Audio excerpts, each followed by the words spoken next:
How to create a group email in Gmail. Hi everyone, this is Kate and welcome back to another video. And on today's video, we will learn how we can create a group email in Gmail. So without further delay, let's get started with this video.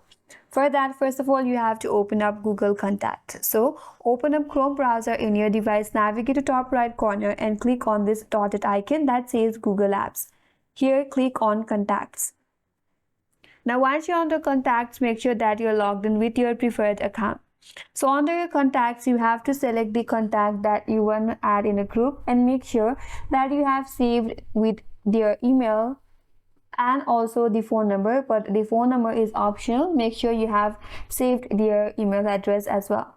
So here you have to select the contact. For example, I want to add this contact right here and select the contact that you want to add according to your preferences. Once you're done selecting the contact that you want to add in a group, then click on this label icon from the section at the right hand side at the top. So click on manage label and here click on create label. Now you have to name your group. For example, I will just name it as friends. Once done, click on save.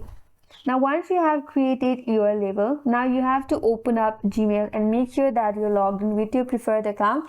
Here click on compose and under the to field you have to type in your label name. There you go. This is the group that I have created recently. Now you can compose your mail and send it. So that's how you can create a group email on Gmail, and that's all for today's video. Hope this video was helpful, and if you're new to our channel, consider subscribing. Thanks for watching and stay tuned for more videos.